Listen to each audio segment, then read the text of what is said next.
Welcome to Uncommonly More with Stacey Harris. I am Stacey. I'm the host of this show and the CEO of podcast production agency Uncommonly More. My team and I work with podcasters just like you to shift shows from frustrating time sucks to productive members of sales teams with professional, strategic podcast production. You know what? I think that's enough. Let's get into the show and we'll talk more there.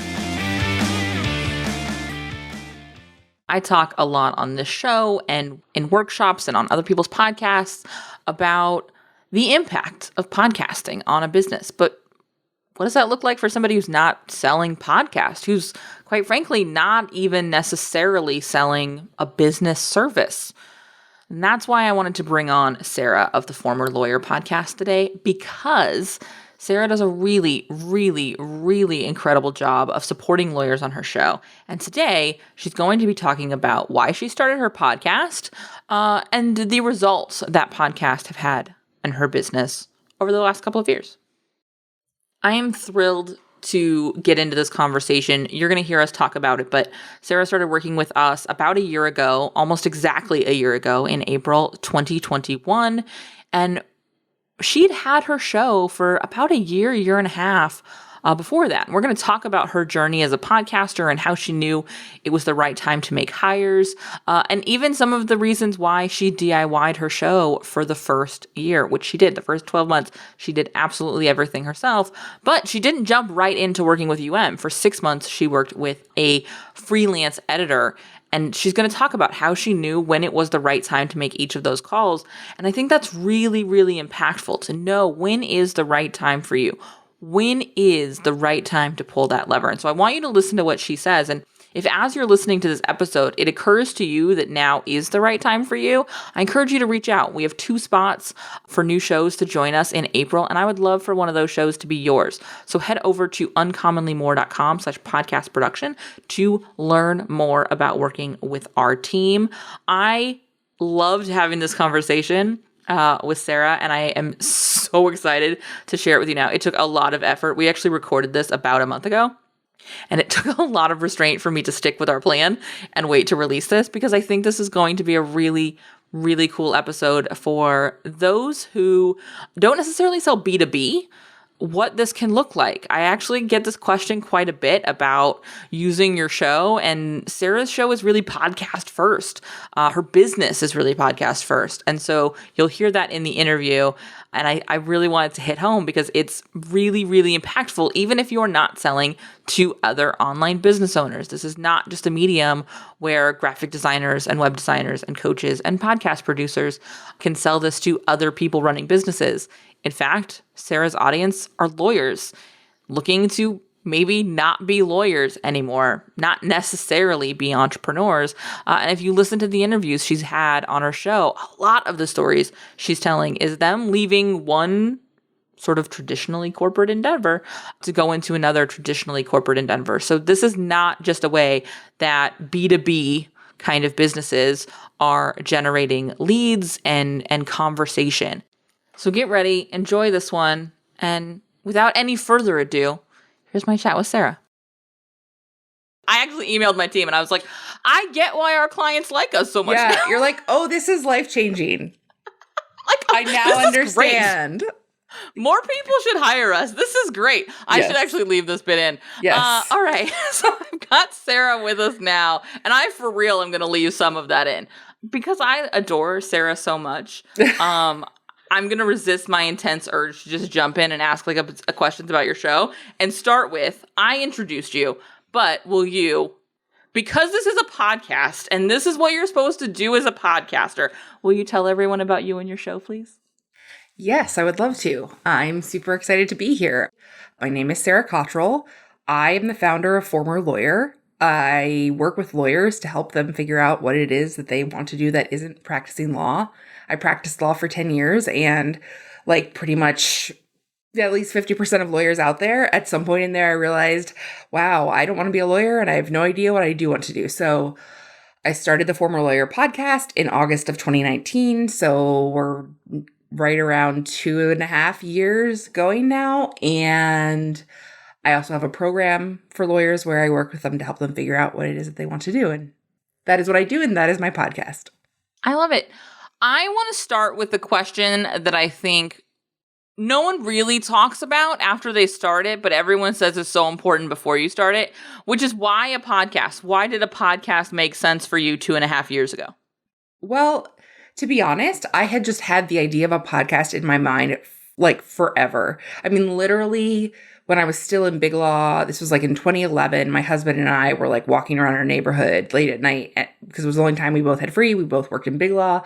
And I had just started listening to a lot of podcasts and was going through this experience of like, I need actual information about what lawyers do when they decide they don't want to practice law. Cause like everyone says like, you can do anything with a law degree, but like, I need to hear from some people like what they actually did. And so like podcasts for me were just something that, you know, I could listen to them on my commute, and it's like less formal than like reading something, but it's not, you know, video, which for me as the mom now of a 6-year-old and a 3-year-old, and when the podcast started, the mom of a 4-year-old and a 1-year-old, 3-year-old and a 1-year-old, 4-year-old. Yeah, you know, my kids, Little they have ones, ages. little ones. Like I just wasn't going to be like, oh, I'm so camera ready. Let's like have lots of conversations in like full hair and makeup. And it also just for me is like I think works for my personality because I'm very much the kind of person who would prefer to like sit down with one person and like really talk about like all sorts of things as opposed to, you know, maybe some other sort of format. So it was a bunch of different reasons, but mostly it was honestly that like I really liked podcasts and really connected with the way that you can learn more about people in a really sort of like interesting way. And so that was the medium that I wanted to use to share those stories. I love that you shared that because I think oftentimes the response is because someone told me it would be a great way to reach people. Somebody told me I should have one because I saw a Facebook ad that told me that everybody needed a podcast. And I think you probably already know how much all of those things drive me crazy as a response. So, I was going to say, excellent choice on your answer. Must control, fist of death. So yeah, I mean, you know, for me, the thing about my business is like truly my business was built around the fact that I wanted to bring this podcast into the world and I wanted to help lawyers. And like, in order for it to not be a hobby, it needed to actually be a business. But like the podcast was the driver of everything for me. And That's so really cool. Yeah. And so I inadvertently did lots of things that now I see as like best practice. Like, you know, I would have a podcast episode and then all my social media was just graphics that I was creating based like the episode graphic and a quote graphic and an audiogram, and my emails to my email list were about the episode and things that had come up in the episode. And, you know, like literally I don't know what people are doing when they have like all these different types of content that aren't coming from one place. That just seems incredibly overwhelming to me.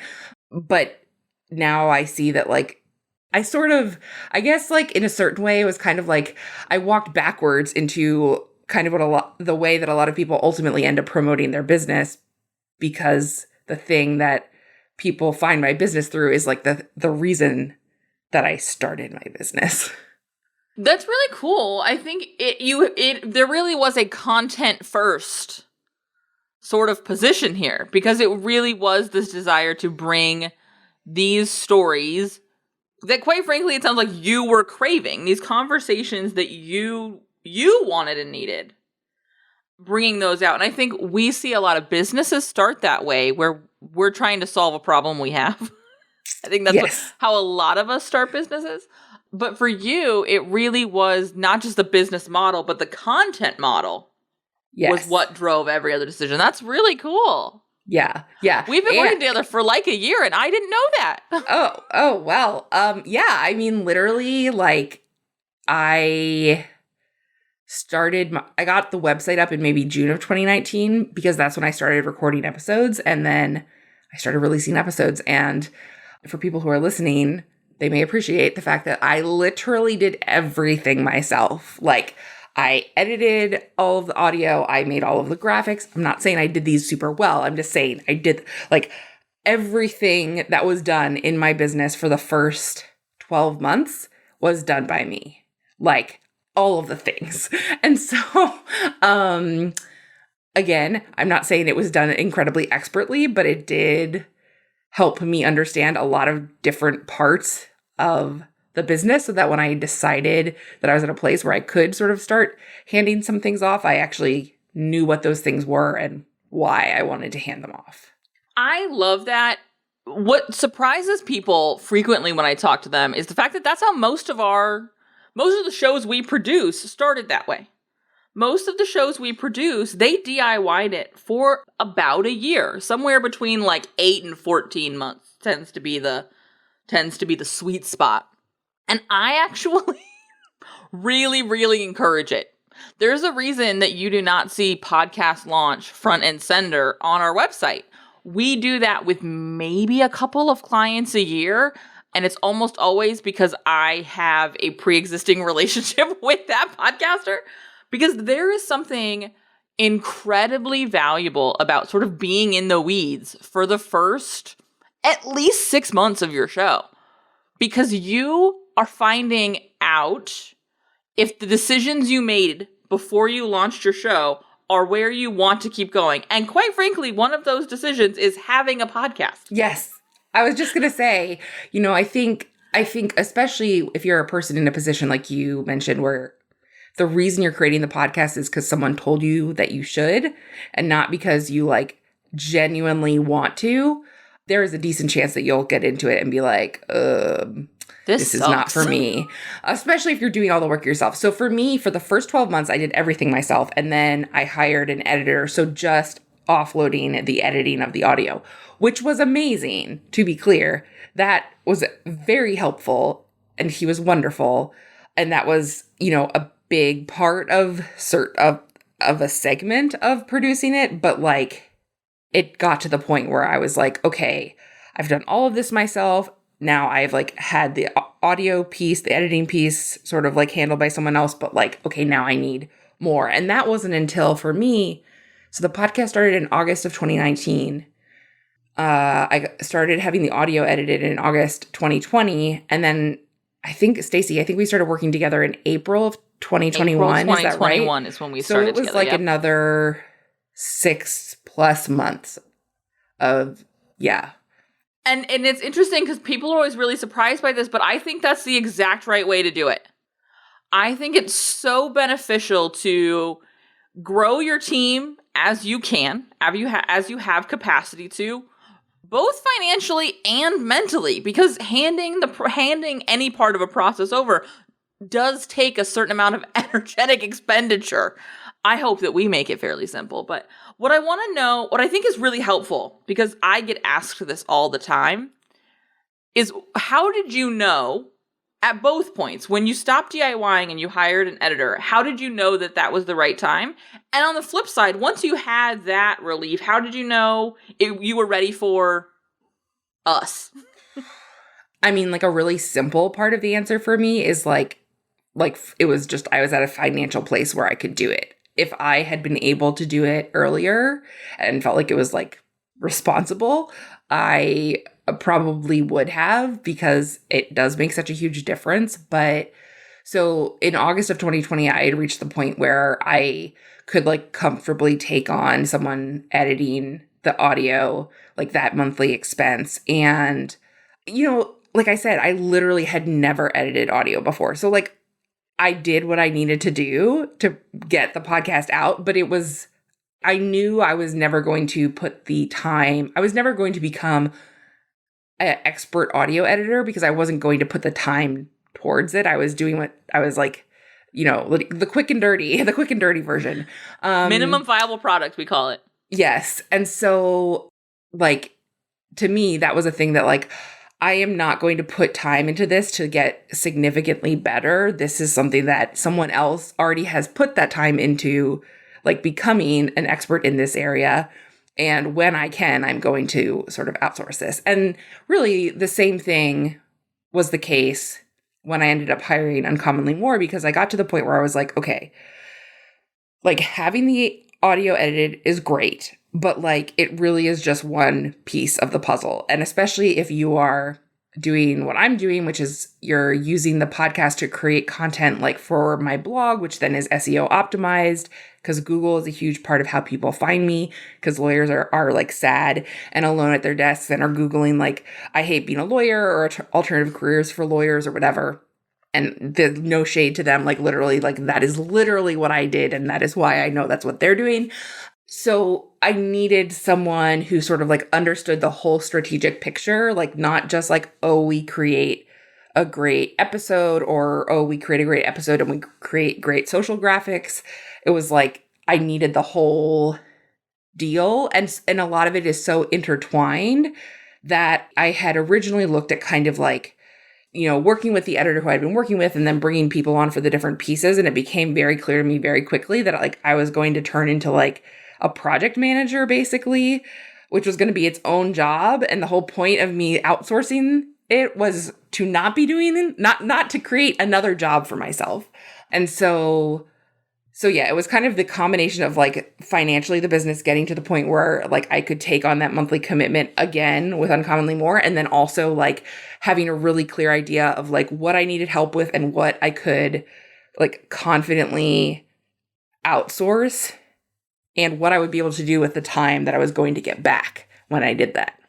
I love that you said that, because I think that that's probably something I've heard from just about every client in working together, is that highlight of when I have to manage all of the pieces, I become a project manager for my podcast. Literally, that's a role on our team. We have somebody who does that on our team for your show.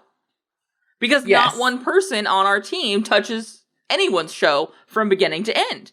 We have an editor, we have show notes writers, we have transcriptionists, we have graphics, we lovingly call them our button pushers because they do all the end scheduling. Like, so there's project managers for all those pieces because there are a lot of them.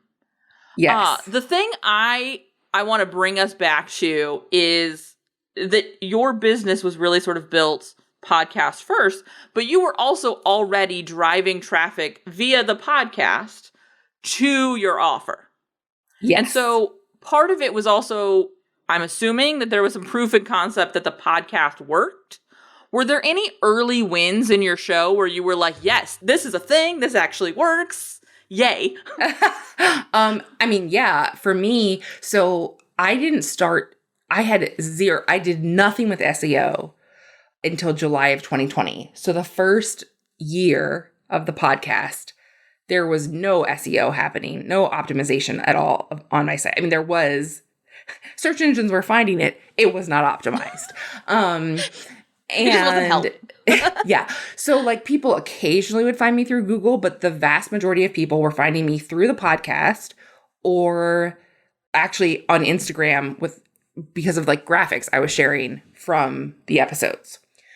Right. And that, so I ran a small group program in early 2020, and then I started what I currently have as sort of like my main group program. The beta of that closed on April 1st of 2020, and most of the people who came into that found me through the podcast. The very few people who didn't find me through the podcast then would go listen to the podcast and be like, oh, this person gets it. She actually understands what my life is like. She actually understands what the problems are. Like, and even now that I actually do optimize my website for SEO, which is very important and like hugely exploded my traffic. And that's something that Uncommonly More helps with because they write my SEO optimized blog post now, which is amazing.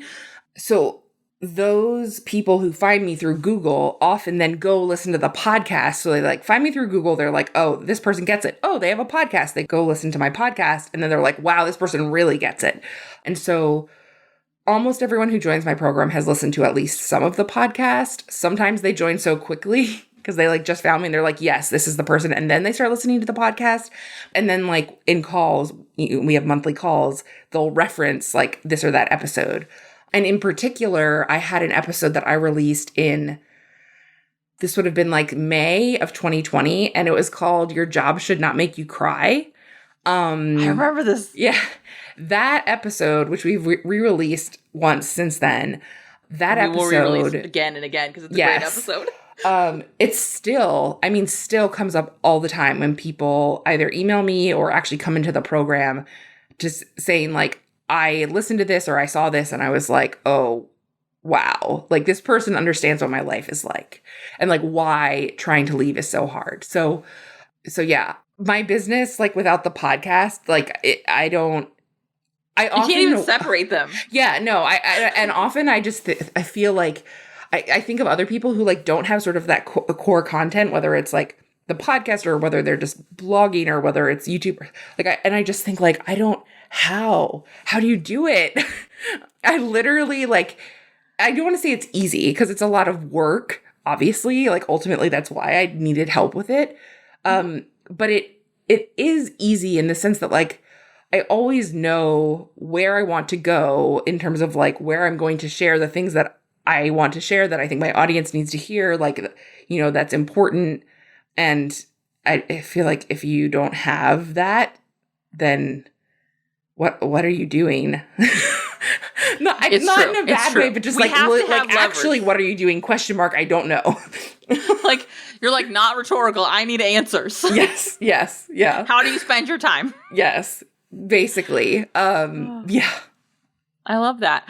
So I want to shift gears a little bit. I want to shift to, you've had an editor, you've decided you want something a little more production-y, we'll call it. Is there something specific that drew you to outside of my sparkling personality and wonderfulness? I mean, because that's a given, obviously. Let me think. I'm like so where was I in spring of 2021? Time has lost all meaning. Yeah, time is made up, guys. So I know I interviewed at least 3 people. You did. I remember that. I interviewed at least 2 like full production companies, and then one was more like an individual who kind of like had outsourced some of the pieces. But I mean, for me, there were a couple of things. One, I felt like the process was really clear. Like it was very clear, like when you come into Uncommonly More, like this is what we do, this is how we do it.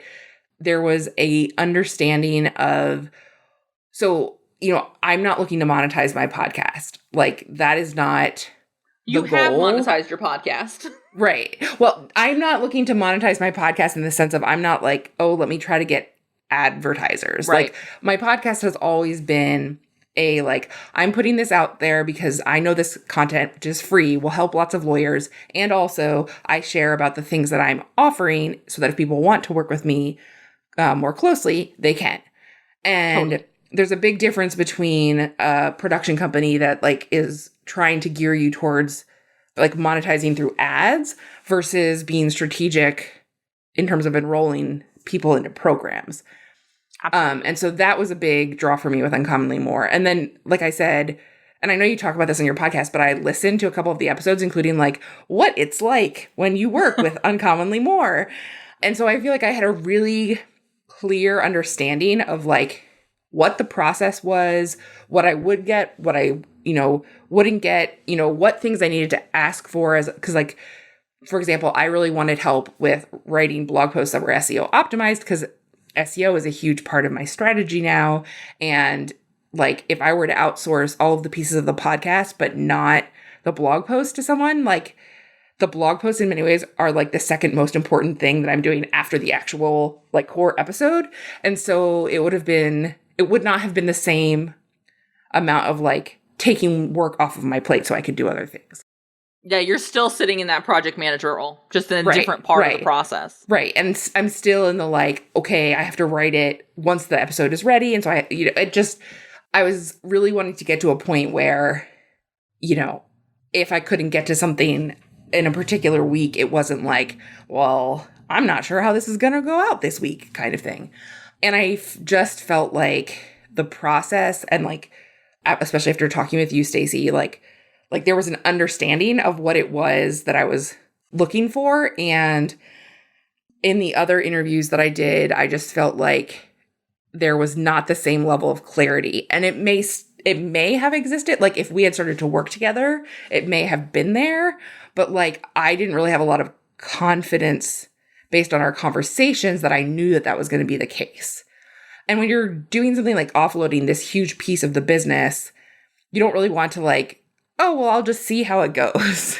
Because like, that's kind of a big ship to try to turn if you realize like, maybe this was not the best. And so I just really felt like there was a lot of clarity about what I was going to get and how the process was going to work.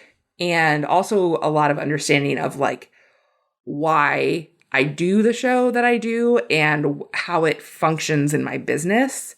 Yeah, so all of those things. I love that. I like that you point out the nuance of, and I talk about this potentially ad nauseum on this show.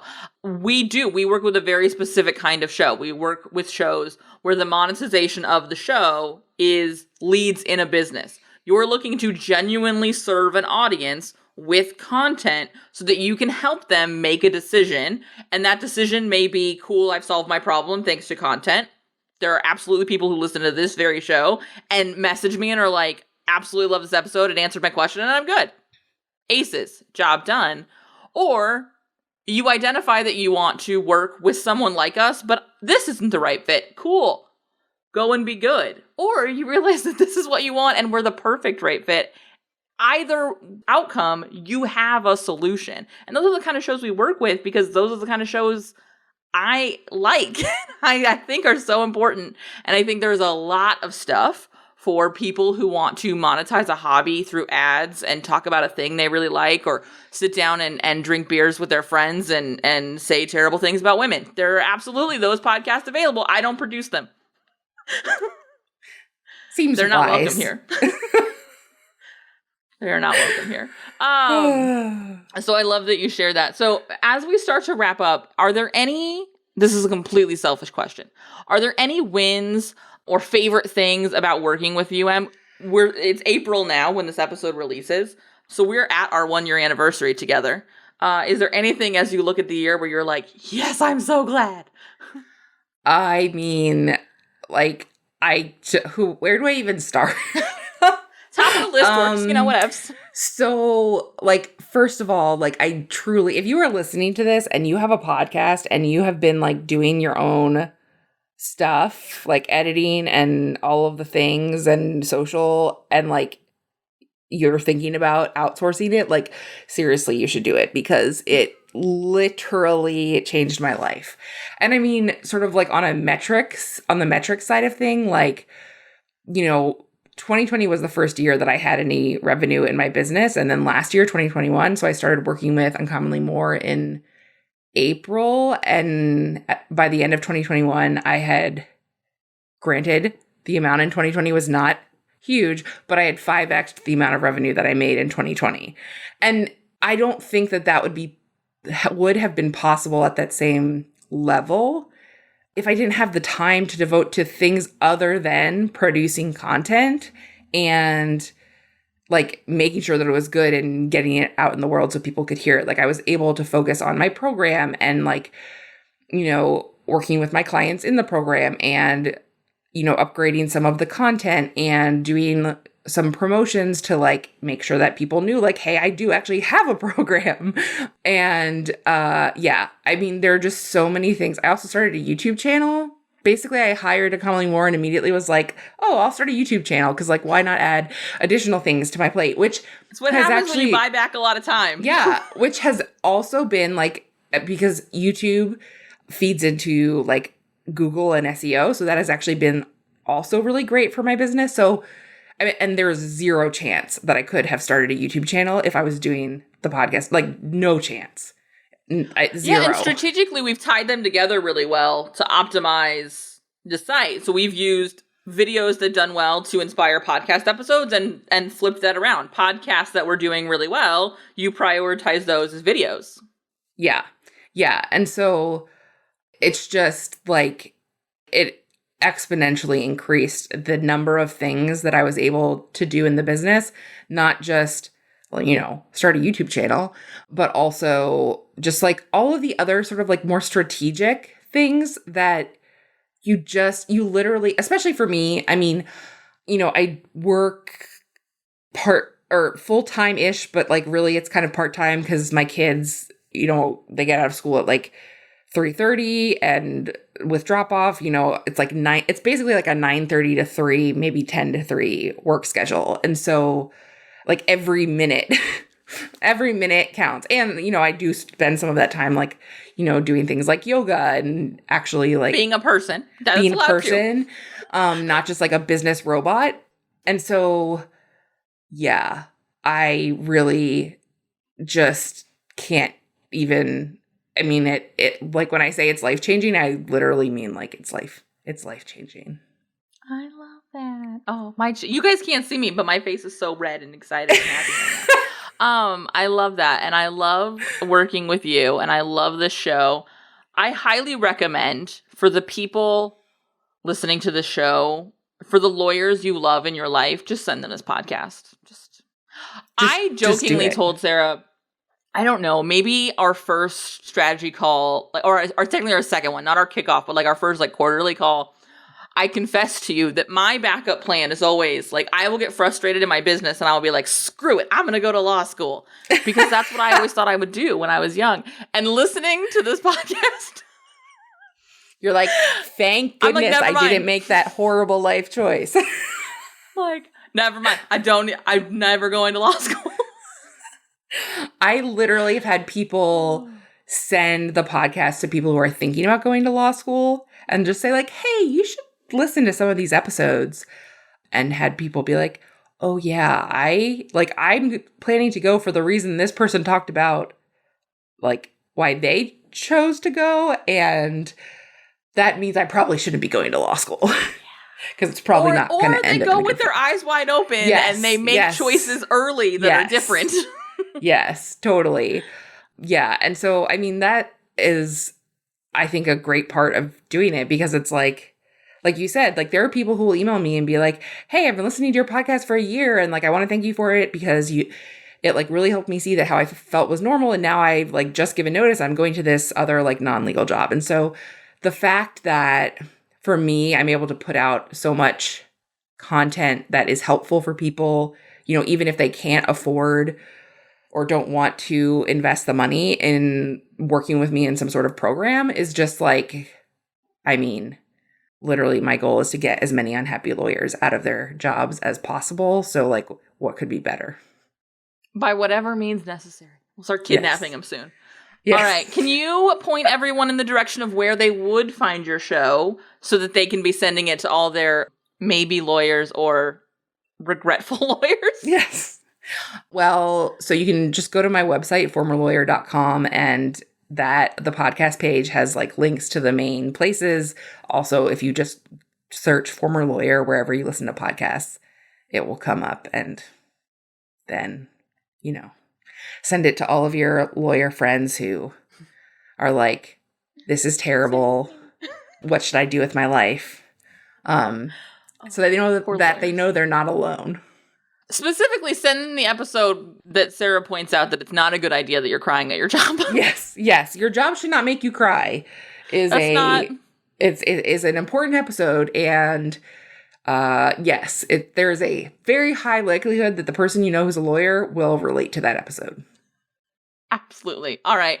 Thank you so much for joining me. I really appreciate you coming on and talking about your show and the wins in it. I know I had a conversation with somebody yesterday who was like, oh, people get leads from podcasts? And I was like, yep. It's a real thing. That is a thing. Yeah. So I appreciate you taking the time to share that. It was a weird conversation. It was a very weird conversation. Yeah. I was going to say, I think, you just have to have good content, right? Like, would you want to listen to it? Will your past self want to listen to it? Then yeah, do it, basically. Thank you, Stacey. Well, thank you. We'll see you guys next time. If you made it to this point of the show and you still happen to be listening, which statistically is unlikely, I want to say thank you for listening. Thanks for hanging out with me today, and I want to hear from you. So reach out on social or via email and let me know what actions you're going to take from today's episode, because honestly, that's why we produce the show. That's why I record this show. That's why my team does all the work to release this show. Is so that we can help you. We can help make a difference in your show and consequently in your business. If you haven't left a review for the show, head over to ratethispod.com/more. It's an easy way to show some love to the show and also help us reach more podcasters who are looking for the same kind of support you were looking for. If you have any suggestions or ideas or thoughts you would like me to address on the show, be sure to reach out. Again, like I say a lot, this is the start of the conversation, and I can't wait to hear what you have to say.